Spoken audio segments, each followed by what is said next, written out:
Hola, buenas tardes, noches a todos y todas. En primer lugar, muchísimas gracias por acercarse nuevamente, por estar presentes en este segundo día del festival. En esta oportunidad, hoy vamos a contar con una actividad especial. Precisamente tenemos la presencia del doctor Robert Pérez, que nos va a estar dando una conferencia. En esta oportunidad lo que queríamos comentar desde el comité organizador es que desde el festival nosotros nos proponemos que esto sea una instancia también de reflexión y de intercambio sobre el envejecimiento y la vejez. En ese sentido, más allá de la exhibición de largometrajes y cortometrajes que están en competencia y fuera de competencia, también realizamos este tipo de actividades para reflexionar entre todos y todas y construir también nuevas miradas sobre el envejecimiento. Ahora sí, doy paso al profesor Robert Pérez, el cual lo voy a presentar. Robert Pérez es doctor en salud mental comunitaria por la Universidad de Lanús, de Argentina. Es profesor titular del Instituto de Psicología Social de la Facultad de Psicología y también es coordinador del CIEN, del Centro Interdisciplinario de Envejecimiento, que el CIEN es coorganizador junto a Cine Universitario del Uruguay del Festival de Cine sobre Envejecimiento. Así que, sin más, le doy la palabra a Robert, que va a dictar su conferencia que lleva como título Memoria, Identidad y Narrativa. Robert, muchísimas gracias por estar. Bueno, gracias. ¿Me avisas a los 30 minutos? Sí. Bueno, voy a sacar esto.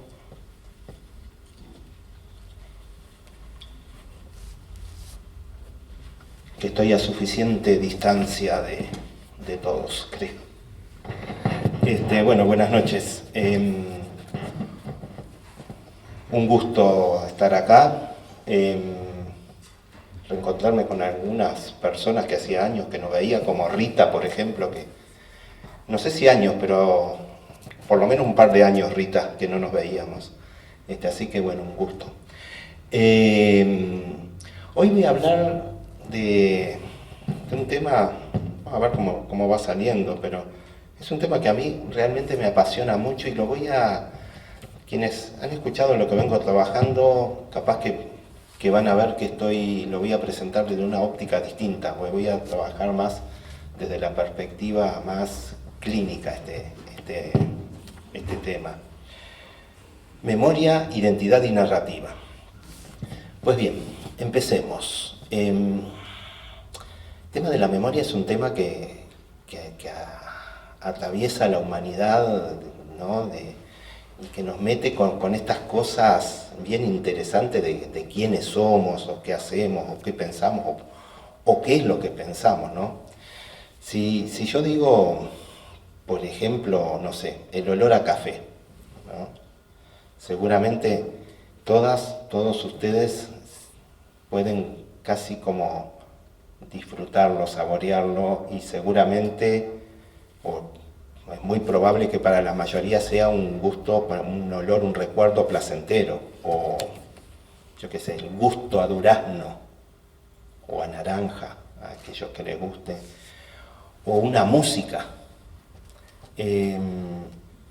Todo esto tiene que ver, seguramente cada uno de ustedes, cuando yo digo eso, asocia y lo siente y lo puede reconstruir, a pesar que no tiene ni café acá, ni una naranja, ni una música, pongamos el bolero de Ravel u otra, que seguramente lo van reconstruyendo, lo van como sintiendo, ¿no? ¿Pueden sentir eso? Pueden, por ejemplo, en el olor a café, que cuando tratan de pensar ahora, así, ante este estímulo, en el olor a café, ¿qué es lo que van, cómo lo viven a eso? ¿Qué sería eso? ¿Con qué lo asocian? Placer. Ajá. Imágenes, ¿no? O sea, uno siempre va básicamente, los recuerdos tienen que ver con estos componentes que uno va reconstruyendo de nuestra vida, de momentos, relatos que vamos haciendo, prácticas que vamos reconstruyendo. Es básicamente ahí la memoria oficia, por lo menos en estos ejemplos que yo les decía, como la reconstrucción que hacemos de algunos registros de los sentidos. que vamos teniendo, ¿no? Y esos registros tienen que ver con los significados que tienen, bueno, por ahí decían placer o no, o sabor, tiene que ver con los significados que le vamos dando a determinados sucesos, hechos de nuestra vida. O sea, no estoy diciendo nada que no vivamos cada uno de nosotros en la vida cotidiana. Lo interesante es que la memoria, esto que vamos llamando memoria, hay como dos posiciones ahí, ¿no? Hay como dos posturas que imperan en esto de reconstruir y de ir dando significados y de ir reconstruyendo estas cosas, ¿no? Una que tiene que ver como en el pensamiento clásico occidental,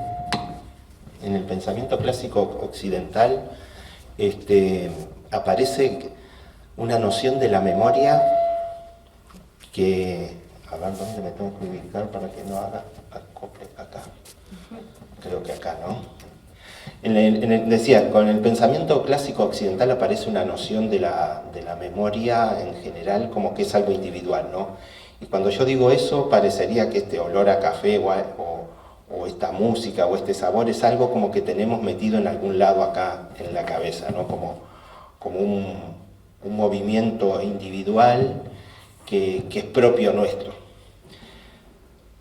Eso ha dado la base a una serie de concepciones de la memoria que se presentan como que lo que hacemos básicamente la memoria es recuperar información, recuperar conocimiento, recuperar hechos y poder narrarlos nuevamente, ¿no? Como que la memoria tendría que ver con algo que tenemos en algún lugar que es propio de nuestra historia, de nosotros mismos, y capaz que llevándolo a un extremo sería algo que tiene que ver con algo parecido a lo que sería una máquina de procesar información, ¿no? Donde básicamente lo que hacemos es, tenemos registros, registramos informaciones, por ejemplo esto que está sucediendo ahora, lo codificamos, lo almacenamos y después lo recuperamos, ¿no?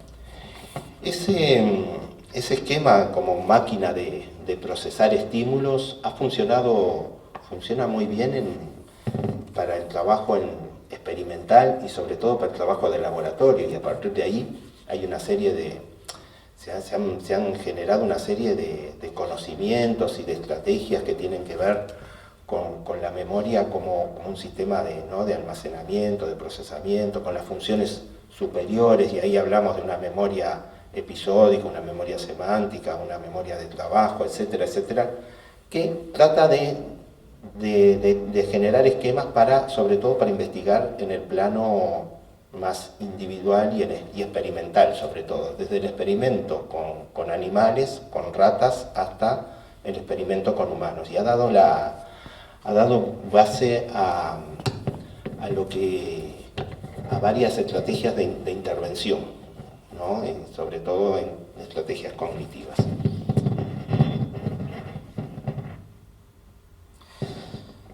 Ahora, este discurso, esta noción de la memoria como una máquina de procesar información, este discurso experto y científico se ha ido trasladando al discurso social claramente, al discurso cotidiano y a las formas de pensar cotidianamente, y siempre pensamos como que tendemos a pensar que la memoria es algo que tenemos y que es contrario al olvido, ¿no? O sea, o tenemos memoria o tenemos olvido, como dos movimientos totalmente distintos. Y eso ha dado también lugar a esta noción como que la memoria es algo que tenemos y es individual.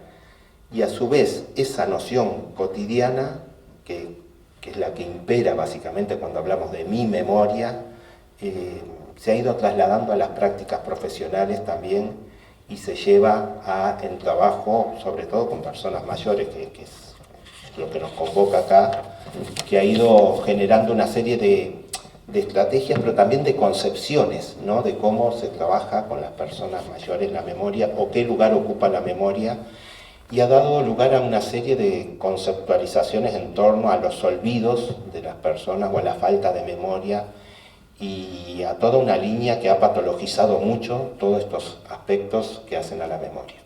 ¿Sí? Por acá vamos bien. Claro, ahora si complejizamos mínimamente este esquema de laboratorio, este esquema que en principio aparece como muy simple cuando se traslada a un discurso social y luego vuelve a un discurso técnico, si lo complejizamos mínimamente nos damos cuenta que la memoria, pensemos en nuestros recuerdos, en nuestra memoria, nunca es un almacén estanco, nunca es una biblioteca donde las cosas están ahí, vamos, las tomamos y las podemos guardar y después las tomamos nuevamente y salen de la misma forma, ¿no? La memoria nunca es estanca, nunca recordamos lo mismo de la misma forma.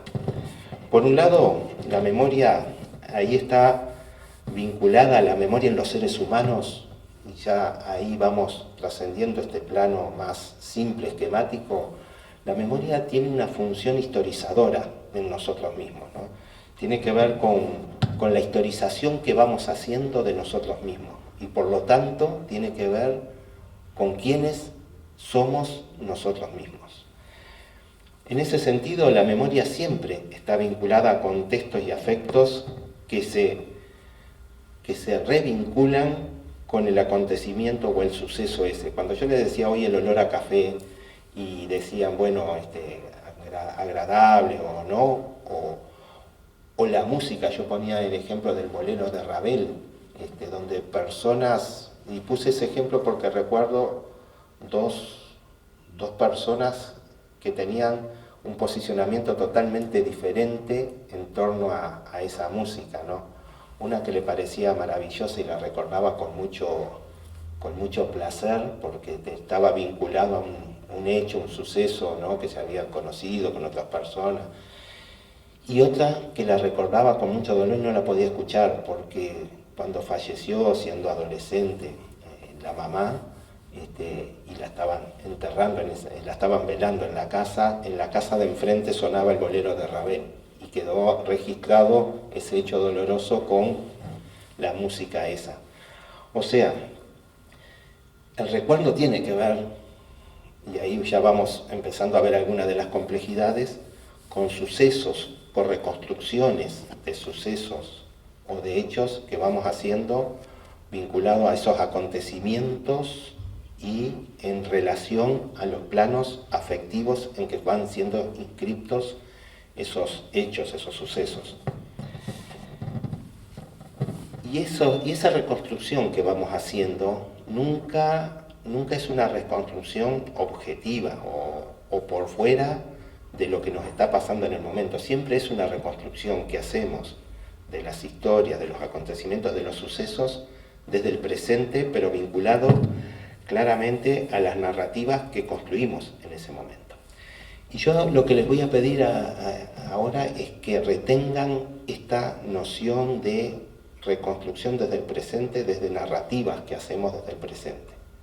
Porque después voy a tomar un poco más esta pregunta en torno a las narrativas que hacemos. Pero por ahora vamos con esta idea quedándonos. En la medida que vamos historizando nuestra historia, ¿no? O nuestro sí mismo, mejor dicho, en la medida que vamos historizando nuestro sí mismo, la narrativa esta de la memoria pasa a ser parte de lo que es nuestra identidad.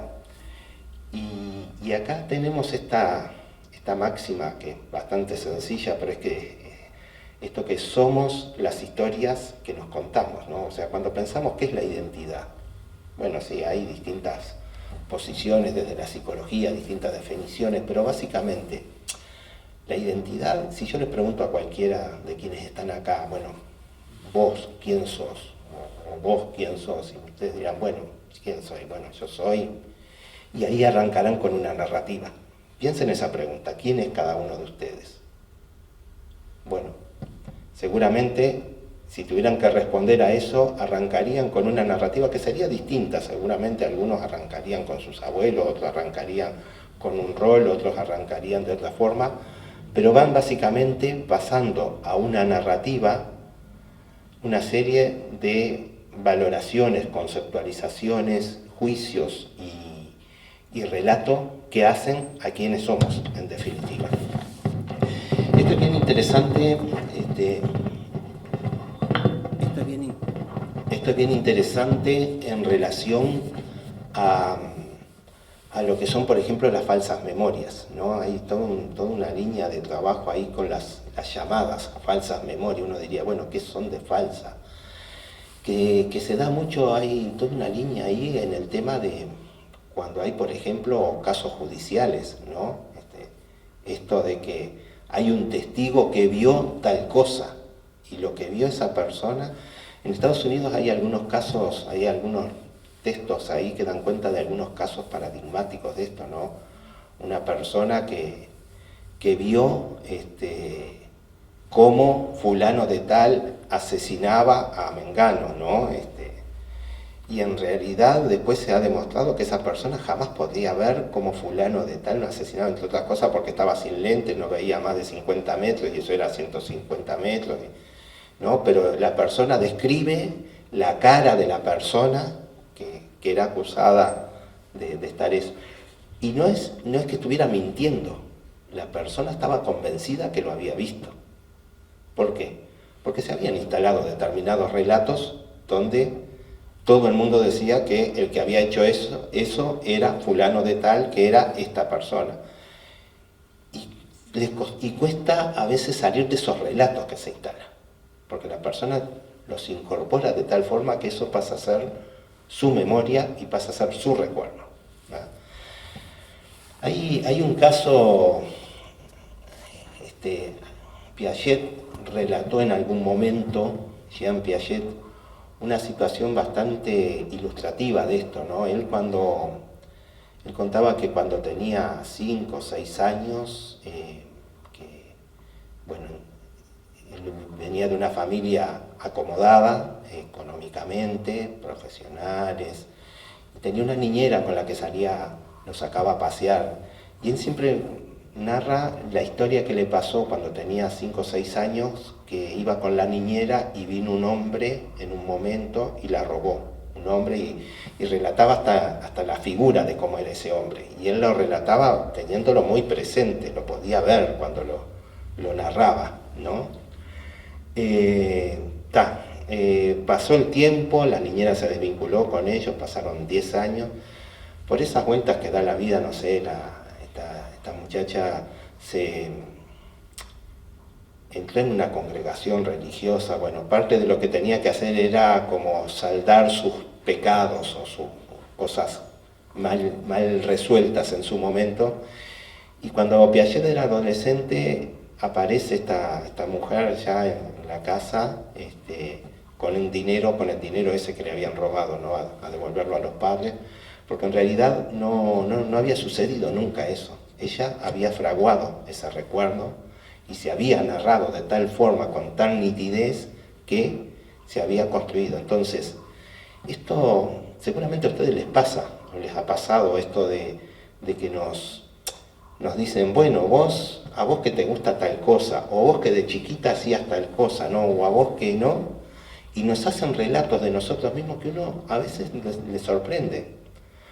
Pero bueno, van siendo como parte de las identidades, o sea, somos en definitiva los relatos que hacemos sobre nosotros mismos, pero también somos los relatos que otros hacen sobre nosotros mismos. Y nos van dando, y nos van ubicando en lugares, y nos van construyendo en quienes somos esos relatos, sobre todo cuando vienen de lugares fuertes, impregnados afectivamente, o cuando vienen de lugares sociales muy fuertes. No somos tan libres en ser quien somos. No es que la identidad nuestra es algo que está por fuera de las condiciones donde desarrollamos nuestra vida.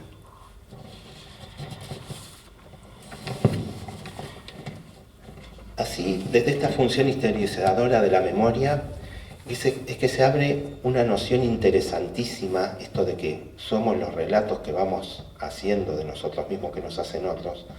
Esta función de la memoria historizadora es lo que abre a la dimensión del tiempo, y es algo que nos separa claramente de los animales. O sea, del resto de los animales, que no son los seres humanos. Un perro, un gato actúa por instinto, sí tiene una memoria muy vinculada al instinto, pero no tiene una noción de futuro, no tiene una noción de pasado, tiene determinados aprendizajes, no hay hay un presente continuo, ¿verdad? Pero no hay un pasado ni un futuro. En el ser humano, esta función historizadora es lo que nos abre a poder pensar un pasado, por lo tanto nos ubica en un presente, y eso es lo que abre la dimensión del futuro, hacia dónde vamos. Estas tres dimensiones temporales no serían posibles si no tuviéramos esa función de la memoria que nos encadenara los sucesos y que nos pudiera presentificar en el hoy. No existiría, si no sería siempre un presente continuo. Esto, según el planteo que hace Pierre Olagné, es muy interesante, porque esto es lo que abre a la noción de un yo futuro, ¿no? Quien soy yo ahora es lo que abre a la dimensión temporal de quién, hacia dónde voy o quién quiero ser, y ese yo futuro que te abre a la dimensión del proyecto de vida, o sea, la distancia que media entre el yo actual y ese yo futuro al cual yo me quisiera ir, hacia dónde quiero ir. Y esa distancia entre este yo actual y ese yo futuro nunca es algo individual en general. Es algo que tiene que ver con los anhelos y los deseos que vamos construyendo en función de lo que nos es habilitado en nuestro medio anhelar y desear. Y por lo tanto es una construcción social que se hace de hacia dónde vamos. Seguramente, y contrario a lo que muchos piensan, que el deseo es algo que es individual o es algo que tenemos metido acá adentro, el deseo es algo que se construye colectivamente. Seguramente si pensáramos si pudiéramos en un taller donde dijéramos, bueno, qué cosas nos interesan, qué cosas nos gustan, hacia dónde queremos ir, seguramente quienes estamos acá siendo muy distintos entre nosotros, tendríamos cosas mucho más parecidas entre nosotras y nosotros que si lo confrontáramos eso con la narrativa y con los deseos de alguien que, no sé, pongamos una mujer que no ha accedido al código de lectoescritura, o sea, analfabeta, que vive en un poblado de no más de 50 personas en las alturas del Himalaya, por la zona o por Afganistán, con una cultura totalmente distinta. Seguramente las nociones de sí mismo y los deseos son bien distintos, mucho más distintos que los que podemos tener entre nosotros. O sea, ahí la memoria, al abrir a la noción de pasado, presente y futuro, y sobre todo a esta noción de futuro, abre a la dimensión del deseo, que siempre está vinculado a lo que nos está habilitado a desear. Y por ahí eso es lo que va también reconstruyendo lo que recuperamos como pasado. Por lo tanto, para que esto se vaya dando a su vez, para que podamos recuperar e historizar esto, necesitamos de una función que es clave para la memoria, que es el olvido. Contrariamente a lo que se dice que la memoria es lo contrario al olvido, la memoria está constituida por olvido y por recuerdo. Porque para esta función historizadora necesitamos ese olvido. Yo no sé si ustedes vieron el cuento de Borges sobre Funes el Memorioso. ¿Lo leyeron? Funes el Memorioso era un personaje que crea Borges de una persona que tuvo un accidente, creo que lo ubica en Fray Bento, si no me equivoco, que tuvo un accidente y tuvo un golpe en la cabeza, y a partir de ese momento no podía olvidar nada. O sea, no podía olvidar, recordaba todo. Y eso le generó, claro, le permitía un montón de cosas. Por ejemplo, empezaba a aprender idiomas, se leía un diccionario de cualquier idioma y lo recordaba perfectamente. Pero claro, le empezó a generar otras dificultades. Por ejemplo, recordar lo que había sucedido el día anterior le llevaba todo un día. porque recordaba todos los detalles, no olvidaba nada. Y eso lo iba llevando a que, si bien tenía una excelente memoria en cuanto a recuerdos, estaba paralizado, empezó a quedar paralizado en la vida, porque no podía moverse, porque no podía decodificar qué cosas eran más importantes y qué cosas no. Entonces, a partir de ahí, es importante tener presente esto, que la memoria necesita del olvido para poder existir como memoria en cuanto a su función historizadora y en tanto su función vinculada a la identidad. Yo hace unos años trabajaba en la tesis de maestría esto y planteaba que a partir de acá, contrariamente a lo que se plantea, que la memoria y el olvido son dos entidades separadas, yo decía que la memoria en realidad la podemos pensar como la dinámica que se da entre los recuerdos y olvidos, la dinámica que se da entre afectos, la dinámica subjetiva que se va dando entre los afectos, los recuerdos y los olvidos. Entonces, para que haya memoria necesitamos recuerdos, pero necesitamos olvidos también, necesitamos ambas cosas. Y estos aspectos que recordamos y también estos aspectos que olvidamos, para poder mantener esta función viva de la memoria, están vinculados a aspectos afectivos que, insisto, nunca son exclusivamente individuales. Estos aspectos afectivos tienen que ver con lo que vamos construyendo continuamente en una situación de encuentro con los otros. ¿Por qué? Porque somos seres esencialmente sociales. No hay personas que vivan y sobrevivan en forma aislada, salvo casos muy excepcionales, pero siempre tiene que haber un otro, que es el que de alguna forma nos va ayudando en ese sentido. Entonces, a medida que pasa el tiempo, esto es interesante en la vejez, porque a medida que pasa el tiempo, cuanto más viejos, más viejas vamos siendo, vamos teniendo mucho más recuerdos. Y por lo tanto vamos a tener mucho más material para recordar, pero también vamos a tener mucho más material para olvidar. Y empieza a acumularse esa dinámica a cómo se va dando. Y ahí uno puede ver claramente que hay como dos modalidades de recuerdo que están muy vinculados a los afectos.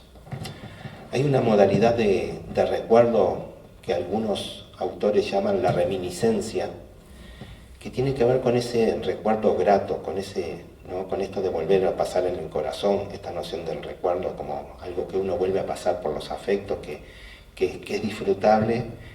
Y la otra forma es la nostalgia. Algunos autores lo llaman como nostalgia, que tiene que ver vinculado con el recuerdo vinculado al dolor. Pongamos como ejemplo, bueno, ahora que está de moda los ejemplos con el surf, pongamos una persona mayor que pretende que haya sido un surfista durante muchos años y que ya a partir en los últimos años ya el cuerpo y el físico no le permiten poder tener la función como la tenía anteriormente, a pesar de que sigue sabiendo cómo surfear.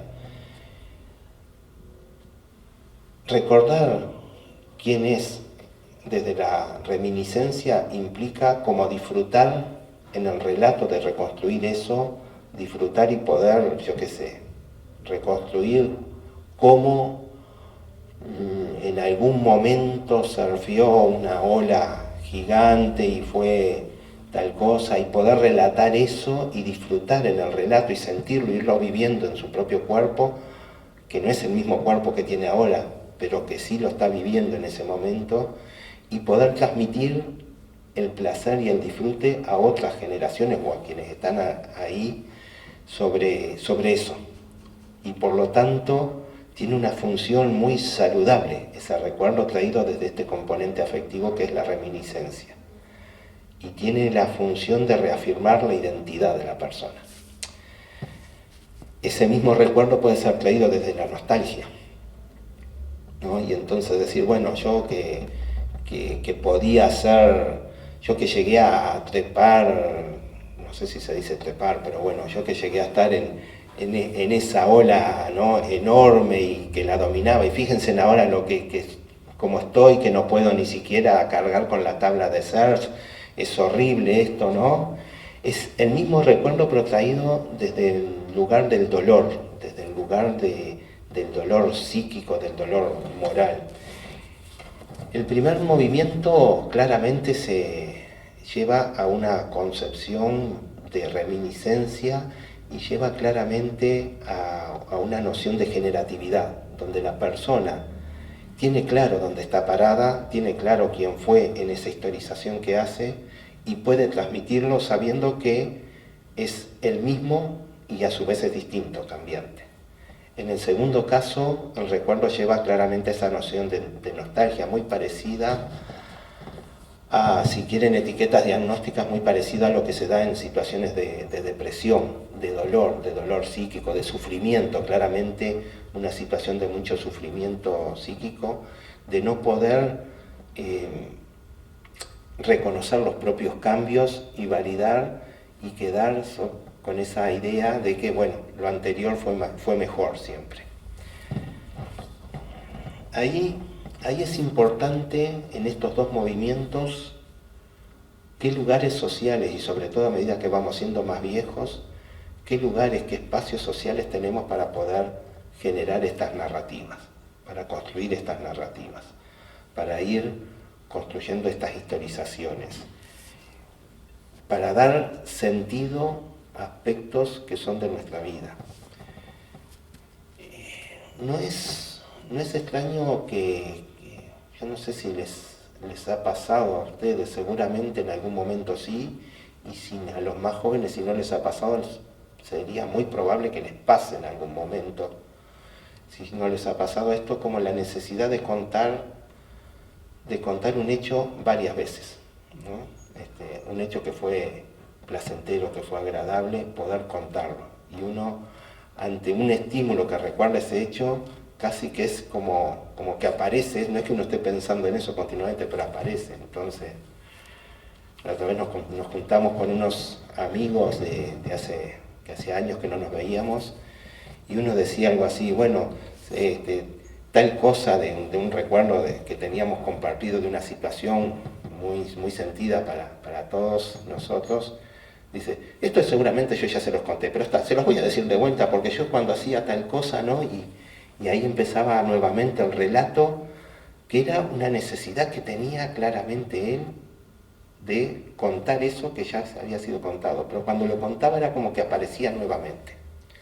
Y nos pasa continuamente, nos pasa cuando pasamos por determinado lugar y sentimos la necesidad de, no importa si ya lo conté, en realidad lo digo nuevamente, porque hace a eso, es algo sentido. Yo no sé si les ha pasado, seguramente a muchos les ha pasado eso, y a los que no les ha pasado es muy probable que les pase en algún momento. Se vuelve a experimentar, volver a vivirlo. Es disfrutarlo, es como saborearlo, ¿no? Es como cuando decíamos ahora el olor a café, y uno, a los que les gusta el café, es como saborearlo, ¿no? Sí. Y la experiencia sin estar en ese momento.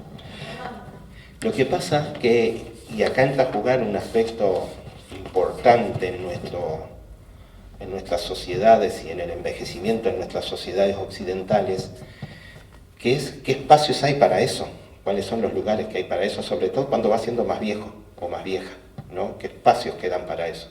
¿Dónde se construyen esas historias? ¿Dónde se cuentan esas historias? Y claro, y si hay espacios para contar, claramente eso pasa para escuchar, para que haya escucha y para que haya intercambio a partir de eso, y por lo tanto aparezca la creatividad. Eso claramente pasa a ser un movimiento reminiscente y es un factor de protección psíquica y de salud mental importantísimo. Ahora, si eso pasa a ser censurado, si eso pasa, sí, ya lo dijiste, no bromes más, ya lo dijiste, siempre decís lo mismo, siempre está... Porque ojo que no es lo mismo, es sobre lo mismo, pero se produce, porque el tema no es lo que pasó, el tema es lo que se produce ahora con eso que pasó. Pero si queda censurado eso, como en general ocurre, ¿no? Porque no hay tiempo, porque a nadie le interesa, hay algo ahí de la historicidad de uno que a nadie parecería que le interesara, y por lo tanto deja de ser importante para la propia persona, en esto de que si somos los relatos que nos contamos de nosotros mismos, pero también lo que nos cuentan los otros sobre nosotros mismos, se empieza a instalar ese relato de, ¡guau! ¡Qué pesado!, ¿no? De vuelta con lo mismo. Entonces, ¿qué pasa? ¿Qué pasa? Y ahí, ¿se acuerdan que yo les decía la memoria como narrativa, que retuvieran eso? ¿Qué pasa cuando esos sucesos o esos hechos o esas imágenes o esas sensaciones que tenemos que están en nosotros, que habitan en nosotros, no como pensamientos, sino que habitan casi como sensaciones que se disparan, que se activan ante determinados sucesos? ¿Qué pasa cuando no se pueden recuperar como narrativas? ¿Qué pasa cuando quedan solamente como hechos o afectos congelados o encapsulados que están ahí? ¿Cómo se tramitan? Bueno, acá es una línea bien interesante para pensar algunos aspectos clínicos que tienen que ver con la patología también en este caso, ¿no? Capaz que la forma extrema de estos hechos, cuando no es posible recuperarlos en palabras, es la demencia, en su forma más extrema y más dura, la demencia degenerativa y avanzada, cuando ya no hay posibilidad. Siempre se dice, bueno, pero la gente recuerda, no recuerda. Bueno, la gente recuerda y olvida, así, con una demencia también, recuerda y olvida, recuerda cosas y olvida otras, ¿no? Se plantea siempre como que la persona cuando tiene una enfermedad de Alzheimer o una demencia olvida solamente. No, olvida y recuerda. La dinámica esa sigue estando. Olvida algunas cosas y recuerda algunas cosas. Y todas tienen ese significado para la persona. Cuando eso no se puede pasar a una narrativa, que es un movimiento cognitivo, intelectual que hacemos, de simbolización, ¿dónde queda eso? Queda casi como una sensación. ¿No les ha pasado nunca esto de tener una sensación como que tengo algo que me duele acá, que no sé bien qué es, pero que me duele y que lo siento ahí, que me angustia, que me asfixia y que no sabemos bien qué es, pero que nos causa molestia y no sabemos, hasta que en algún momento logramos encontrarle una vuelta y empezar a construir un relato sobre eso, y parecería que ese dolor se fuera casi como exorcizando. Bueno, ahí está la función de la narrativa en la salud mental de las personas y el lugar que tiene que ver con los afectos que cuando no se pueden expresar, en algunos casos aparecen trastornos más tipo depresión o trastornos más de índole depresivo o otras manifestaciones que pueden tener que ver con la ansiedad, o en casos extremos,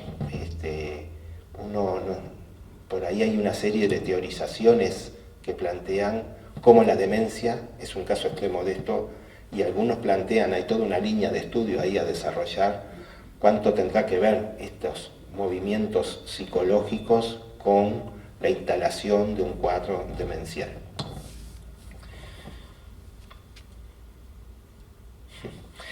Yo recordaba, cuando escribía esto, recordaba el caso de una paciente con demencia, con un trastorno de memoria importantísimo, un trastorno de atención importantísimo, pero con muy buen lenguaje conservado, que tenía esa capacidad de narrar. Y recuerdo en algún momento, después de más de un año trabajando con ella, teníamos una muy linda relación. Y recuerdo en algún momento cuando me comentaba que había tenido unas situaciones complicadas con su hija, porque había ido después de unas vacaciones, ¿no? Hacía un mes y pico que no nos veíamos, había ido en las vacaciones a la casa de su hija, y había pasado más o menos porque la hija medio que ella sentía que no la trataba bien, a pesar de que se querían mucho. ¿Y por qué? ¿Pero qué pasó ahí, fulana? Le digo. Dice, no, porque pasa que vio que mi hija es muy... Ella tiene, las cosas tienen que estar en su lugar, cada cosa. Y cuando después de comer, yo no iba a estar de florcita, entonces yo la ayudaba a levantar las cosas, bueno, ella lavaba, y entonces yo guardaba, y claro, y ponía las cosas en cualquier lugar. No era el lugar donde iba, entonces la hija tenía eso de que no sé, si la panera iba así, no era así, era así, ¿no? Y era en tal lugar. Cosa que hablaba más de los rasgos de personalidad de la hija, pero que en ese caso el problema no eran los rasgos de personalidad de la hija, sino que era esta señora y su demencia, que era que no entendía que la panera iba así y no así, ¿no? Entonces dice, vio que yo soy re distraída con esto, entonces teníamos conflicto. Yo digo, sí, fulana, pero usted, sabiendo que eso le molesta a su hija, ¿por qué lo hacía? Porque no me daba cuenta, porque estaba distraída. Digo, distraída, pero tan distraída no estaba porque ahora me lo está contando. Sí, bueno, pero en ese momento me olvidaba. Bueno, pero si se olvidaba, tanto no se olvidaba porque ahora me lo está contando, ¿no? ¿Qué pasaba ahí? Yo qué sé. Lo que pasa es que yo a veces me quedo pensando en otras cosas. En otras cosas. Sí, a veces me quedo, no dice nada ella.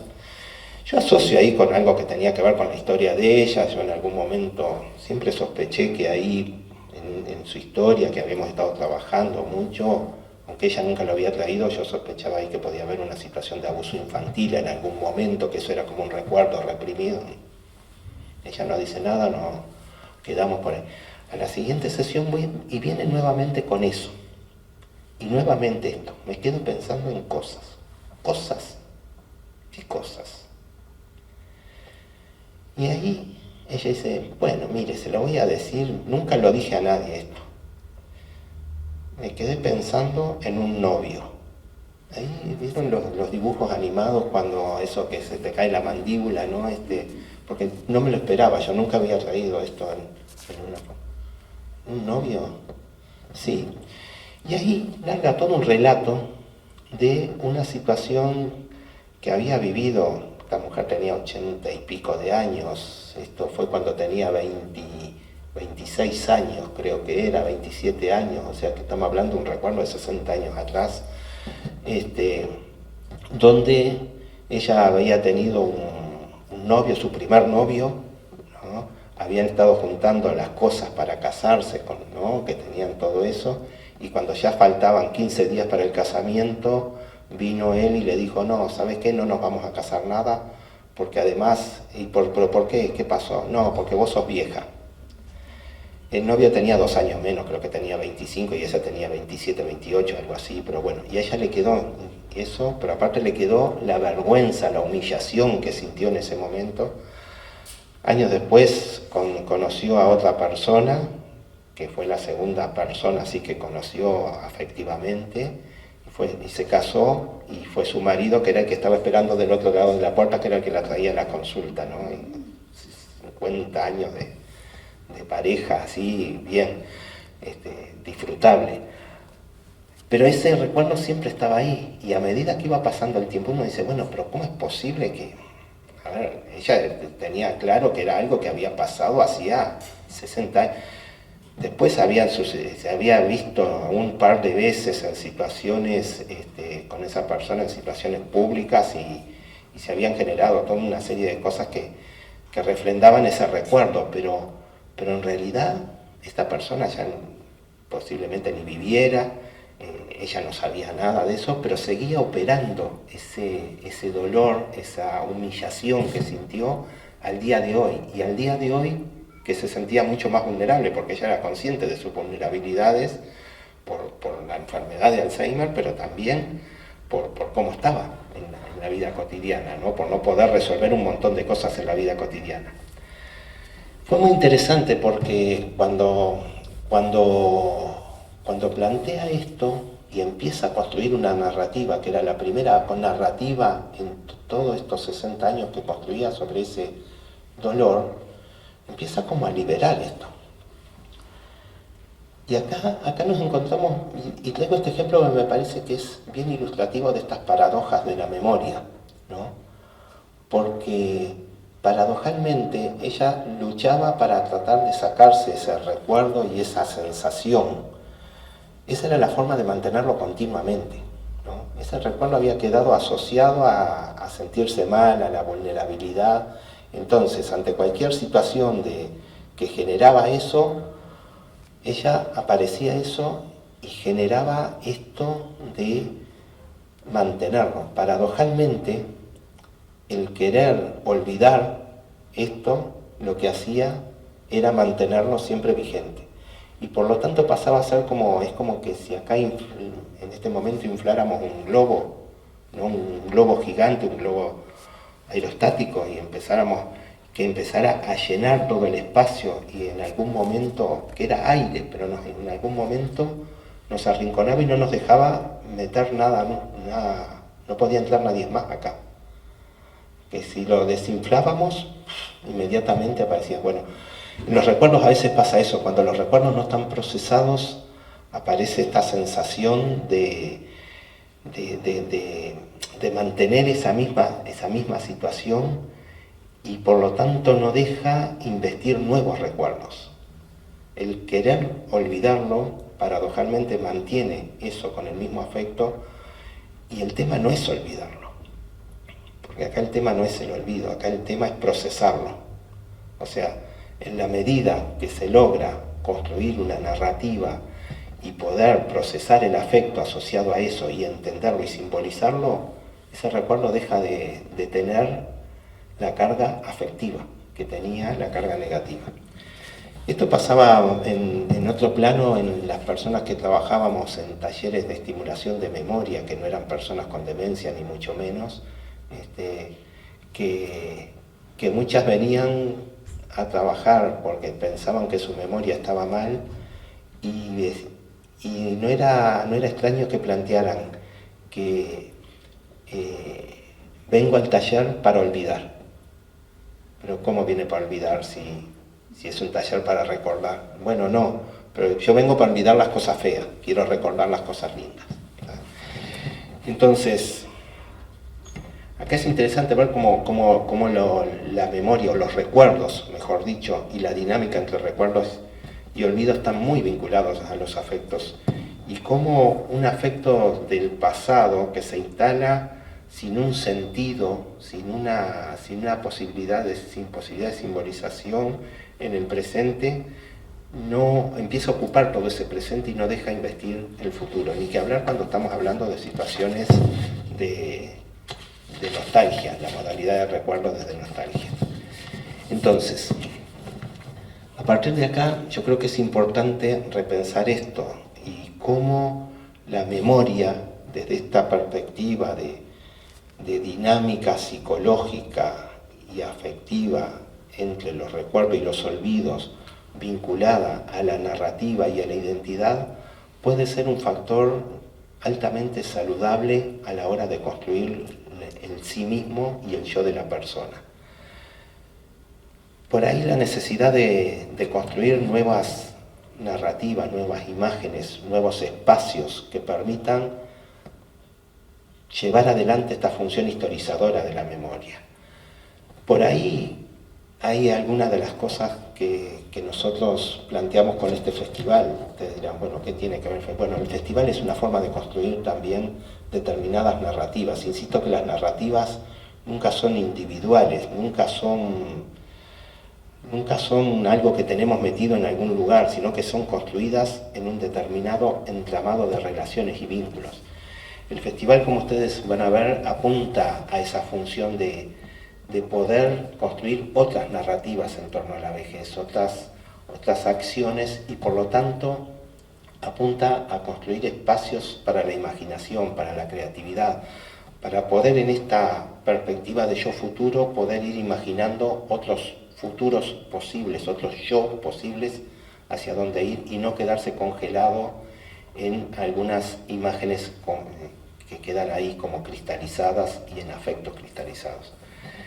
En ese sentido es que, y con esto termino, yo creo que la memoria por sobre todo en esa función constructiva, en esa función imaginativa, en esa función creadora que tiene cuando podemos visualizarla en esta dinámica entre recuerdos y olvidos, y no trabajar para el olvido o para el recuerdo, sino trabajar para la incorporación de esta construcción de mismicidad.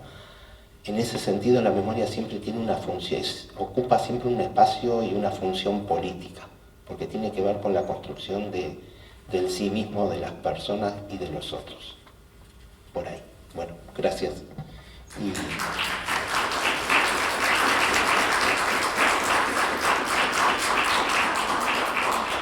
Y quedo abierto a intercambio, que es lo que me resulta más interesante tal vez en este momento.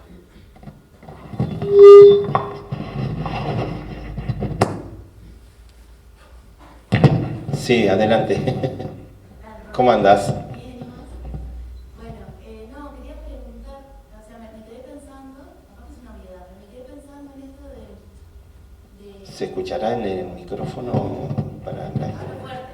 Dale fuerte, dale. No, como la necesidad de simbolizar y de recordar que tenemos como personal, nuestra narrativa de nuestra memoria. ¿Qué pasa cuando la hace otro? Si tiene como el mismo rol, eso como saludable, digamos, como que lleva o sea, si no la logro hacer yo, o si no lo puedo terminar de simbolizar yo, si la hace otra persona, ¿no? Yo logro decir algo, pero otro termina construyendo algo a partir de eso. No sé, me quedé pensando en eso. Sobre todo por esto de la película, Pero es que siempre, es que siempre hay un otro que construye eso. Nosotros, de alguna forma, somos parte también de ese otro, pero nunca es una narrativa propia, exclusiva, sino que la vamos construyendo en un entramado. Y vamos delimitando en esas memorias, vamos delimitando quiénes somos, en definitiva. Pero siempre está vinculado con lo que nos devuelven los otros. Esto se ha utilizado también desde aspectos muy repudiables, como es en la tortura, ¿no? Donde una de las primeras cosas que se generan es tratar de sacarle la categoría de humano a la persona, aislarla y dejarla por fuera de las coordenadas espacio-tiempo, donde no hay futuro, ¿no? Donde hay un presente continuo, pero tampoco hay pasado.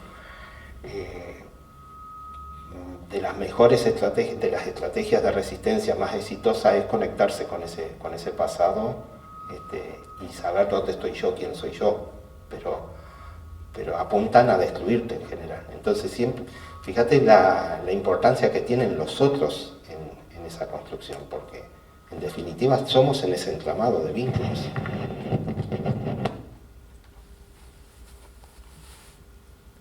Si yo dejo esto apagado, Sí, entras por ese igual. Yo no sé ustedes ahí, pero acá es horrible el ruido que hace. Habla fuerte así, Yo creo que el punto está muy bien planteado, todo lo que planteaste. Evidentemente, como que pensando, cada uno lo ordena de distinta manera, pero sí considero que es importante el factor emocional continuo. O sea, no es solamente memoria y olvido, que evidentemente funciona de una forma buscando una armonización, pero esa armonización está basada en lo afectivo, está basada en lo emocional. Son cosas que van rescatando.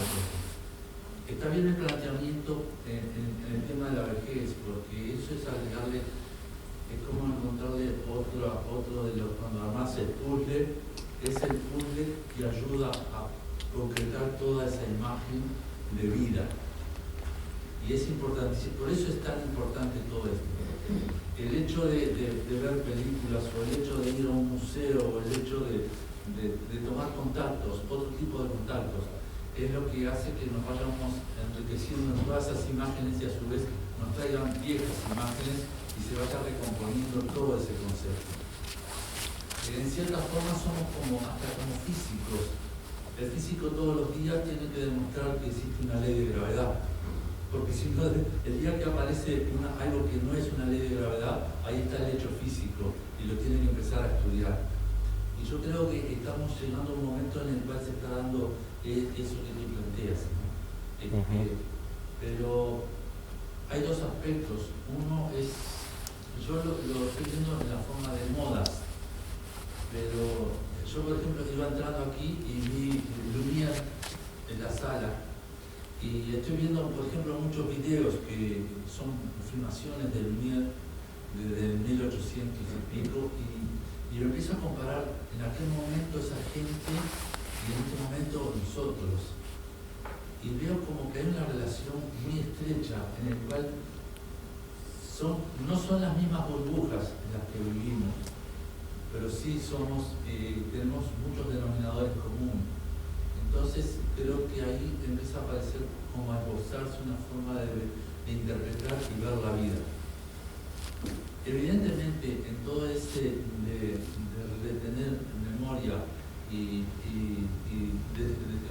perder parte de esa memoria, esa armonización, yo creo que no se pierden. Yo pienso que siguen existiendo y están, y muchas veces aparecen en los sueños. Pero, ¿en qué forma aparecen en los sueños? Aparecen en los sueños acorde a la cantidad de imágenes y conceptos, palabras que podamos tener.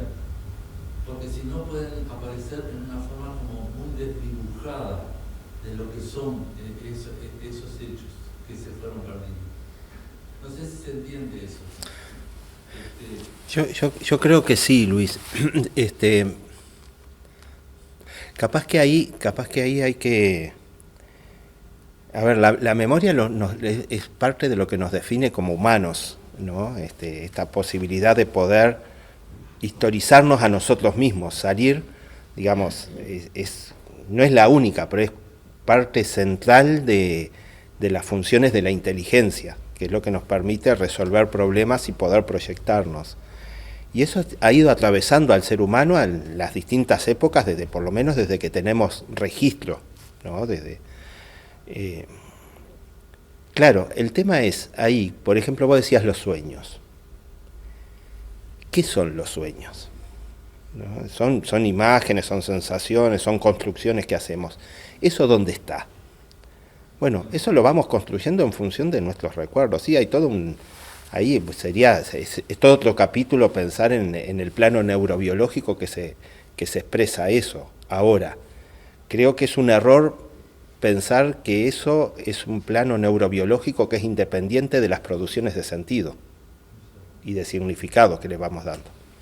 La otra vez una persona de 90 años me decía, me desperté, ¿sabe que me desperté? Ayer me desperté y no sé de dónde salió y dijo, no me acuerdo el nombre, pero ponele Saturno y Perseo. Me salió el nombre, Saturno y Perseo. Saturno y Perseo, ¿qué? Los dos perros de cuando vivíamos en Campaña, no me acordaba de eso. Yo tenía 6, 7 años, y no sé por qué de repente me aparecieron los nombres así y me empecé a acordar y ahí empieza toda una narrativa en torno a eso. ¿Por qué aparecieron? No sé. Seguramente tenía que ver con, ¿no? Pero es muy interesante porque los recuerdos se reconstruyen y aparecen, pero no es que aparecen porque los tenemos como en una biblioteca que está un libro perdido.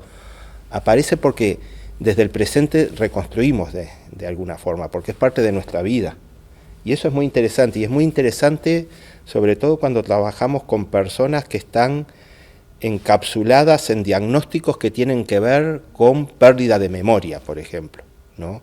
Ya no con la dinámica recuerdo y olvido, sino como pérdida de memoria, donde no sé, en la demencia y en la enfermedad de Alzheimer es interesantísimo, pero se habla de la pérdida de memoria, pero a veces por momentos hay exceso de memoria, O sea, se olvidan algunas cosas, pero también se recuerdan otras.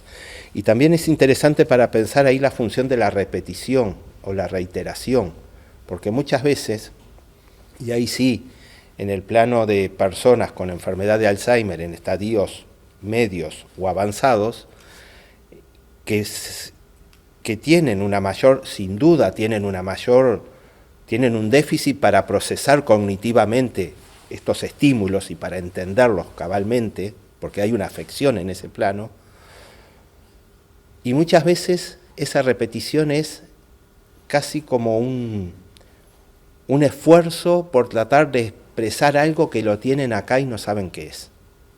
Y lo dicen de vuelta, y lo dicen de vuelta. También puede ser por miedo a sentirse perdido. Sí.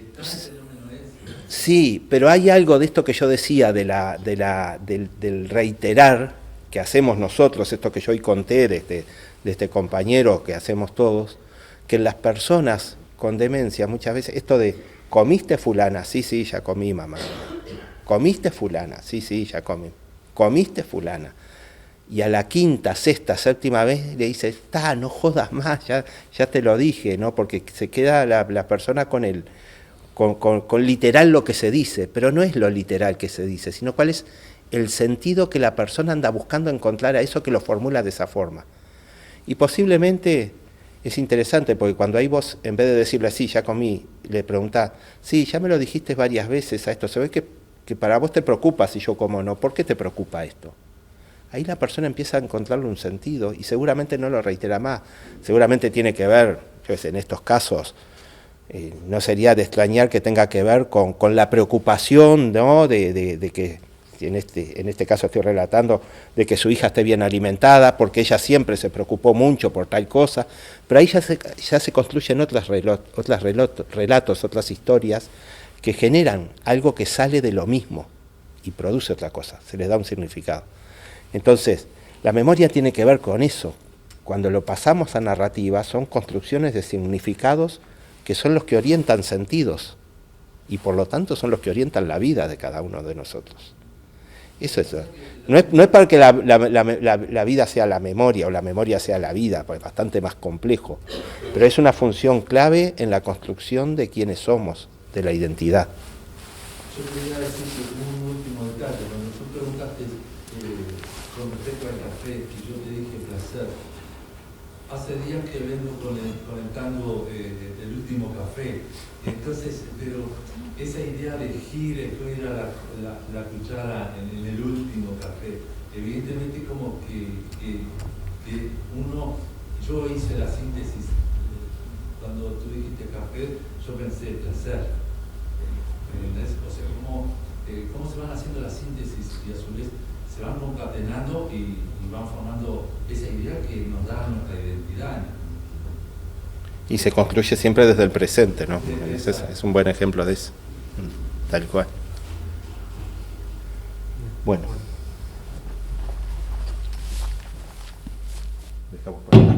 Bueno, sí, muchísimas gracias, Robert, por tu participación. Realmente es un honor contar con tu conferencia, con estos conceptos de memoria, identidad y narrativa, que son los que también van a rodear el festival a lo largo de estos 5 días, con conceptos que también vamos a ver en los cortometrajes, en los largometrajes, y que de alguna manera nos invita a reflexionar a todos y todas de qué manera nosotros encaramos el envejecimiento, de qué manera, cuál es nuestra construcción que tenemos sobre el envejecimiento desde distintas formas, de distintos puntos de vista, desde nuestra propia subjetividad. Así que muchísimas gracias por tu presencia y por tu conferencia.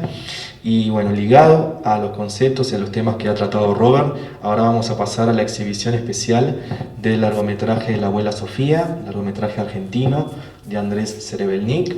Así que bueno, muchísimas gracias por participar y que disfruten.